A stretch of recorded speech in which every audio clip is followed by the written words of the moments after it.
Ladies and gentlemen, thank you very much for joining us. Paul, we've got a tough act to follow, two prime ministers. But thank God I've got you on stage. Just a brief introduction to Paul. He is a Nobel laureate, won the Prize for Economics in 2018. He was also the chief economist at the World Bank. And he's taught at least one prime minister. Rishi Sunak in Stanford, was it? Yep. Was he a good student? I can't, professional obligations mean that I can't say. So Stanford, so let's start with that. So you were, in your own words, once a cheerleader for Silicon Valley. Yep.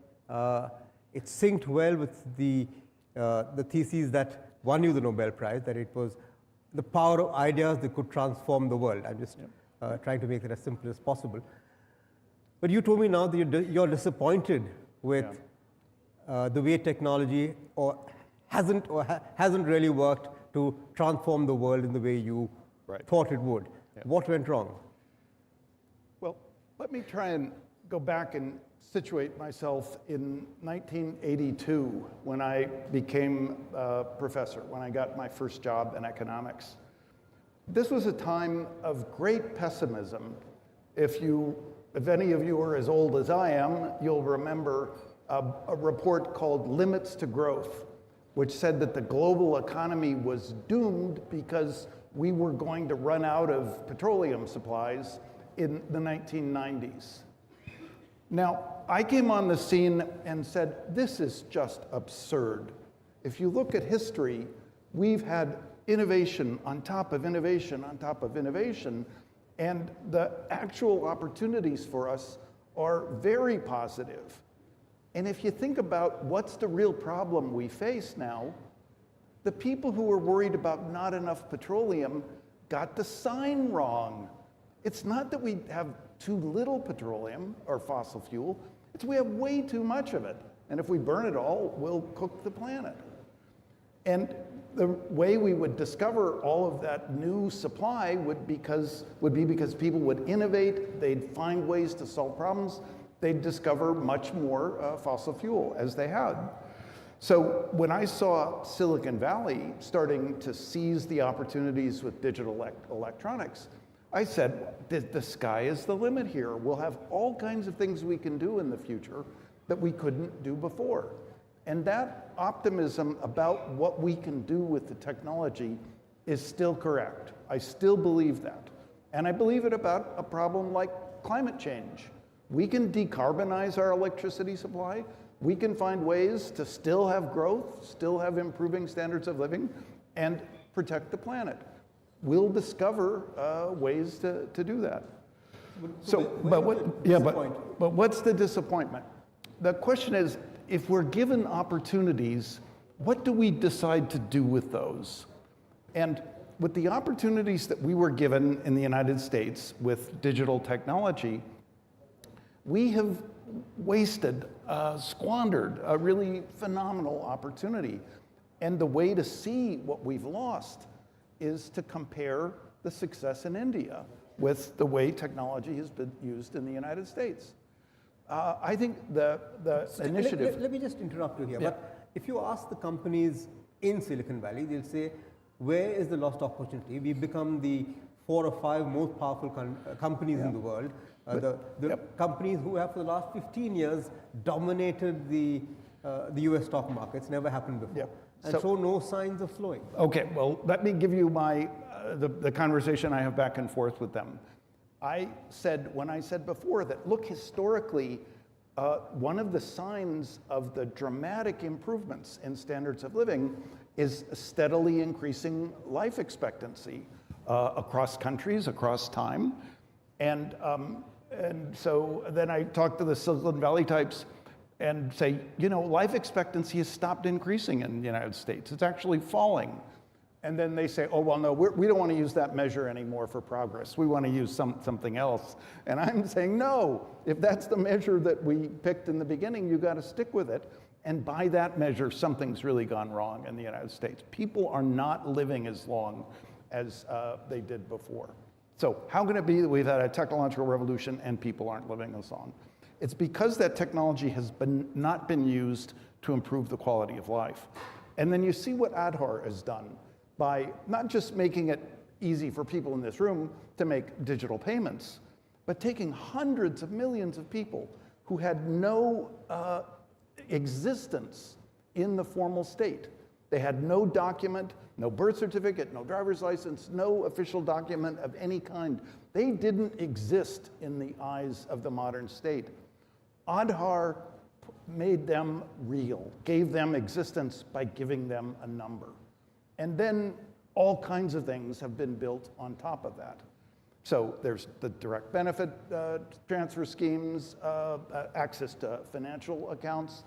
But this was because this country decided we are going to use the technological opportunities here to benefit everyone. And I guarantee you life expectancy hasn't started falling in India. It happened here because it came in from the top. You had Prime Minister Modi, when he came in 2014, adopt Aadhaar, which had been around even before he came, but he chose that, I mean, he stuck with it and used it for what, and we've seen the, what's happened now. So are you saying that government should be playing a larger role? Yeah, absolutely. Than just policy making and technology? I'm saying that, and I think economists have done a huge disservice to the world by just repeating mindless assertions about the government is the problem and the market is the solution. That's just not true. So let's talk about something practical. How am I here? I got here because I could go to the airport, get on an airplane, fly here at minimal disruption and very safely. Why is it possible that I can do that? Well, there are all of these technologies of the jet engine, the GPS navigation system, the aeronautical insights about how to design the wings of an airplane. But that system wouldn't work if we didn't have a Federal Aviation Administration in the United States and in comparable agencies around the world who regulate the air travel industry and make it safe. So you don't need a government which is big in the sense of running the airlines. That is not a good idea. But you do need a government which is big in the sense, or strong, strong. We want a strong government that can say, you're going to lose your ability to fly airplanes if you don't follow the safety regulations. Or you're going to lose your ability to sell that airplane unless you fix the safety defect. You need a government strong enough to say that to generate the benefits that we get from air travel. And that's what's missing in the use of technology in the United States. But that was what was present here in India. People around the government, and even people from the private sector, like Nandan Nilekani, came in and said, we're going to build a system that benefits everyone. And we're going to follow certain principles. And it was really a kind of a masterpiece of design in the sense of, just like the GPS system, Aadhaar solved only one problem. Present a person to me, and I'll tell you what that person's number is. That's all it did. Just like GPS, all it does is tell you what are your coordinates on the surface of the Earth. But with that foundation, you can then build all of these fantastic services that you now enjoy. So the government in India was not afraid to set up the Aadhaar system, was not afraid to indicate how it would be used in something like UPI and direct benefits. And the government of India was happy to build apps. In my country, people are like terrified of letting the government do something like build an app, but it's a shame. Yeah, so we got Aadhaar, we got DigiYatra, but companies would argue that, so you're talking about technology needing more regulation. Yep. But you could argue that rules hold back technology. And if you have too much regulation, you won't see technology develop the way it can or has. Sure. So you can have too much of anything. We had a form of regulation for prices on airline seats at one time in the United States. Economists pointed out that was unnecessary, so we got rid of price regulation. You can let the market determine the price for an airline seat. But what we didn't do was deregulate the safety standards in manufacturing airplanes or the safety regulations in actually running an airline. Until, to be honest, until the Trump administration. where we actually did say to Boeing, basically, it's fine, we won't regulate safety anymore, and Boeing started creating airplanes that crashed and killed people. And this turned out to be bad for the shareholders of Boeing, it's bad for the workers of Boeing, it's bad for the citizens of the world. So that was a case where this kind of mindset of, oh, deregulation is bad, let's get more growth by turning off deregulation, was really harmful to everybody. So let's come back to how India has, the success of Aadhaar and Digi in India. So now how can India drive that advantage further in developing or leveraging that to take a lead in emerging technologies? Difficult for us, companies sitting in the room, to take on the Googles and the Facebooks and the large tech companies in the US. But how do we leverage our strength to build our own market?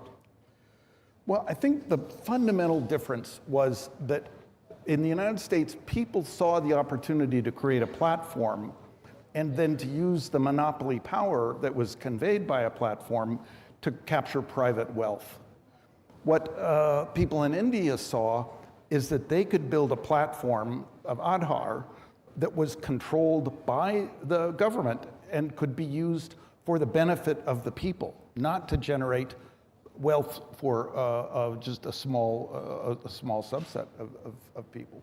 So the platforms have been very powerful, but we need to think, what are we doing with them and what do we want to achieve? So do you then view India as an emerging technological, I won't use the word superpower, but can it become one? Well, I think, frankly, we're in a very bad situation in the United States because the mantra of the Republican Party is government can't do anything right, put us in charge and we'll prove it.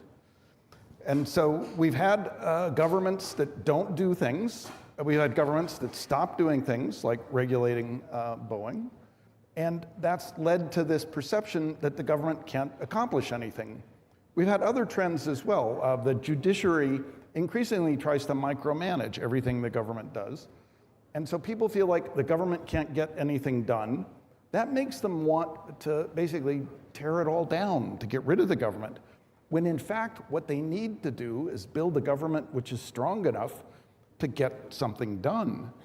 The benefit in India that you enjoy right now is that people can see in their daily lives the benefits that they have been able to enjoy because of government innovation in terms of how benefits are handed out, how people get access to financial accounts, how they do transactions. People see that the government has delivered. That gives the government a level of legitimacy which it can then use to try and go do more. And I want to emphasize that this really depends on an executive branch of government that can make things happen. If you read the history of Aadhaar, you remember there were like Supreme Court cases and justices and people saying, oh, all kinds of terrible things will happen because of Aadhaar and they will never succeed. But you had an executive branch which pushed this idea forward and didn't let the judges hamstring them, and they achieved this remarkable success. So in the West, we're too hamstrung by the judiciary. We have this longing for an executive that could get something done, but unfortunately, the people who are promoting themselves as the ones who can get something done probably can't. Okay. So here the executive was willing to push technology and it happened, and we've seen the result. And not just push it, but push it in a direction that would benefit everyone. So technology and urbanization, those are your two pet themes, and you said that urbanization is the fundamental engine of economic growth. That's something is very, very close to you, and that's something when Prime Minister Modi took over in 2014, he spoke about 100 smart cities. So clearly, you were in sync on that. You came and met him in Gujarat when you were Gujarat Chief Minister to talk about urbanization. No, I came. It hasn't taken off the way we would have liked. So to be honest, I predicted privately that when Prime Minister Modi moved to the national government, he would be disappointed by his inability to continue the kind of successes he had achieved in Gujarat. In the national government, you're too far away from the facts on the ground. What's impressive to me is the other achievements that he has been able to push forward, like in the digital space. But the big question for India right now is how do you get the momentum back on urbanization? How do we do that? And successful urbanization was a very important key to the success in China. India needs to take advantage of the potential there. The challenge with urbanization is land assembly. If you can assemble a large enough parcel of land, you can take that land, which is worth very little, and turn it into land which is phenomenally valuable by creating a modern city there. So by land, I mean something like 1,000 square kilometers, say 30 by 30 kilometers. Not huge by the standards of a nation the size of India, but in a country with a whole history of private ownership rights of land, it's extremely difficult to assemble a parcel of that size and say, okay, we're going to build a city here.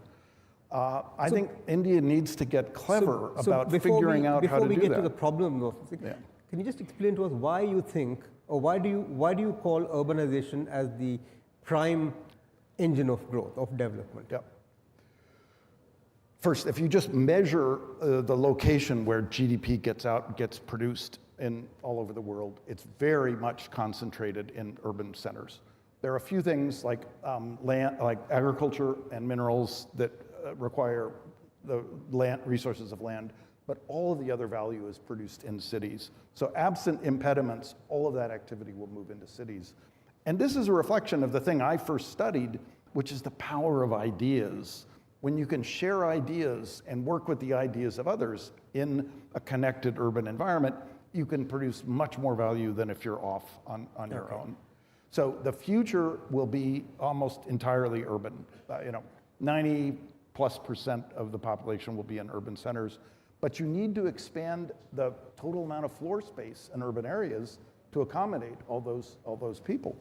And every country in the world right now is having trouble increasing the supply of urban floor space. So how do you increase that? I mean, will the market ultimately solve that, or would you need regulation? Do you need policy? What we've seen is that the market cannot increase the supply, and so what's happened is as the demand for urban floor space goes up, the price goes up, but the supply doesn't respond. And the reason the supply doesn't respond is because there are many levels of government now which stand in the way of someone who wants to build a new building, increase the height of the building on a particular plot of land, convert some land from agricultural into buildings. So it's the government, frankly, which is in the way of the increase in the supply of urban floor space that everybody in the world needs. But here the government headed by a person who's convinced that urbanization is the way to go. And yet he finds it difficult to push it. Yep. Well, it just tells you how difficult the... So what would you advise him to do? Yeah, the dilemma here is that the big gains come from letting millions of people cooperate with each other to produce value in a city. But getting millions of people organized to go in a particular direction is very challenging. The thing that I think India should be doing is first trying to make it possible to increase the breadth of urban development in existing cities, increase the height of the buildings in the existing built area, but those two measures enough will not keep up with the demand. So you need to be thinking about entirely new cities that you could build. Now, the economics of this is really interesting. You take 1,000 square kilometers, like let's say the land of Singapore, that was worth essentially nothing when Malaysia gave it away. Lee Kuan Yew built a successful city in Singapore that meant that land was then worth $1 trillion US after a few decades. Just the land? Just the land, yeah. So there's buildings you had to build and there's people doing work, but just the land goes from being worth nothing to $1 trillion. With $1 trillion of gain, you can finance a lot of investments to make the city succeed. And Singapore became the first non-oil sovereign wealth fund holder of the first non-oil sovereign wealth fund because it took the gains from the land that the government owned and invested them on behalf of the citizens. So what India needs to do is to figure out how to mobilize the people who own all the pieces of land right now that can't agree on anything, assemble a parcel that's on the scale of, say, 1,000 square kilometers, which could host about 10 million people in a new city, and then offer them, you'll each get a proportional share of the $1 trillion in gain that we can build from just letting a city emerge here.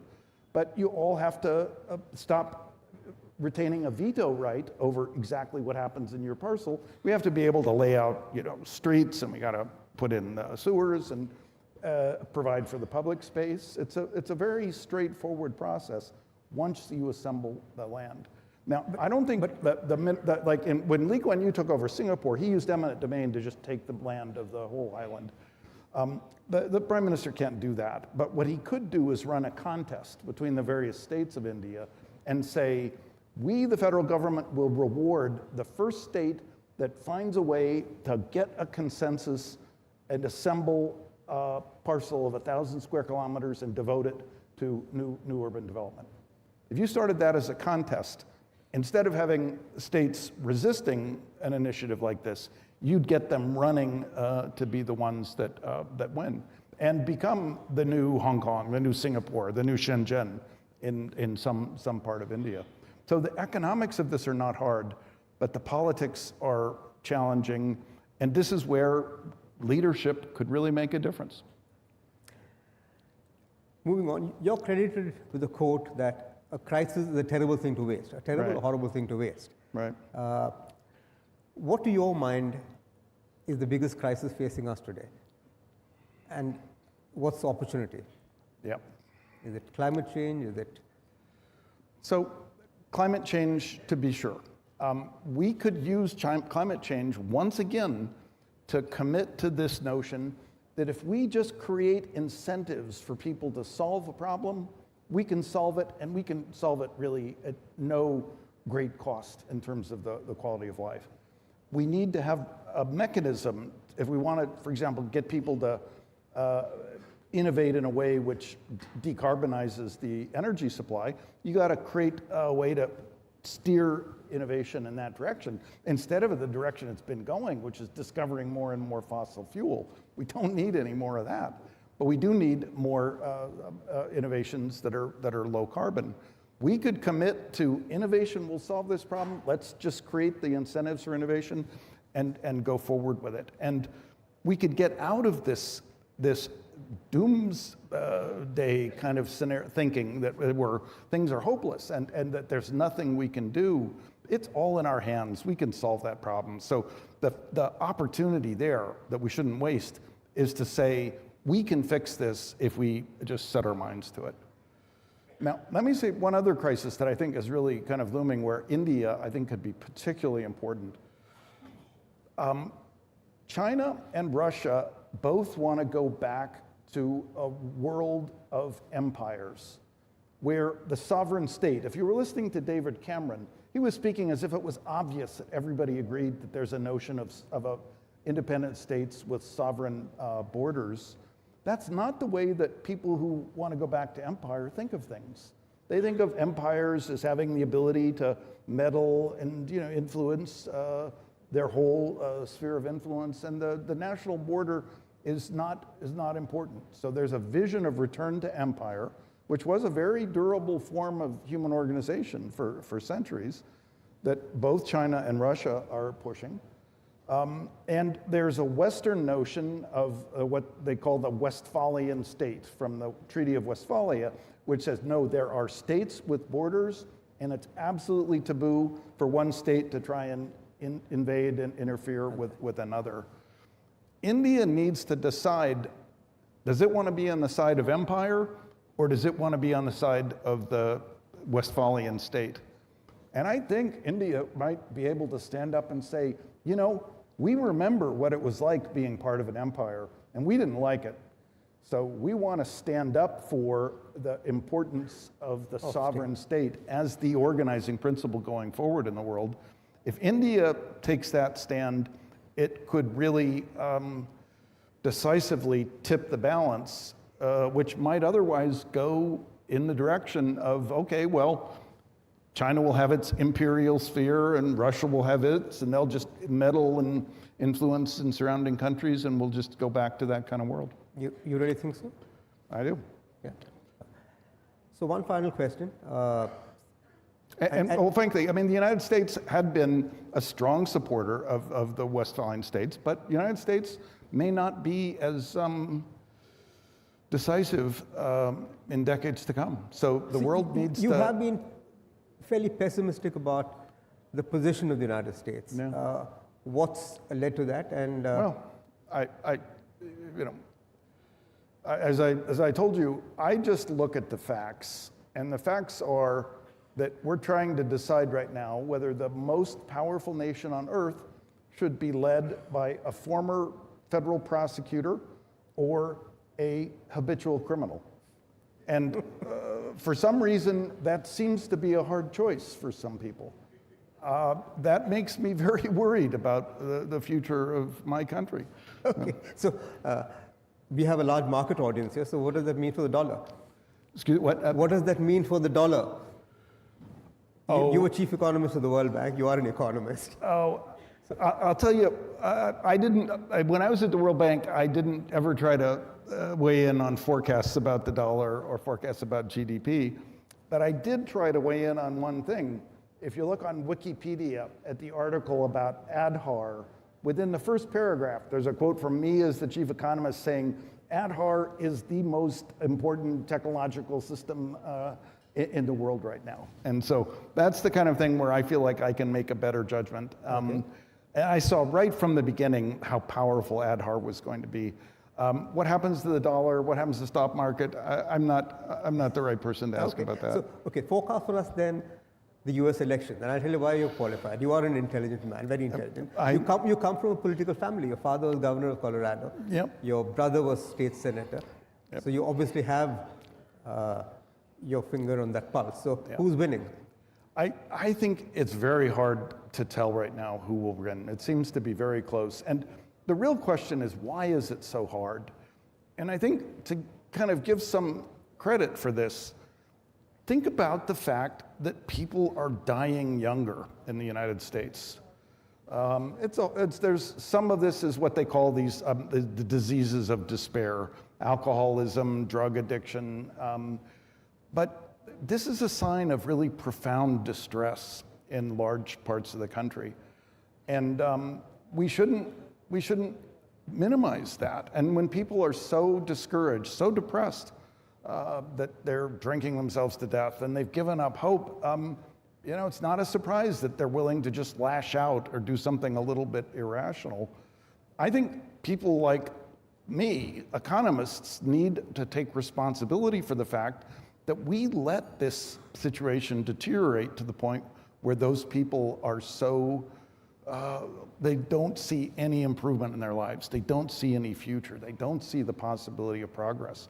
We should have insisted more firmly that growth had to generate benefits that were shared by everyone. We should have developed programs like ADHAR that did spread the benefits so widely. And we failed to do so, and now we're paying the price.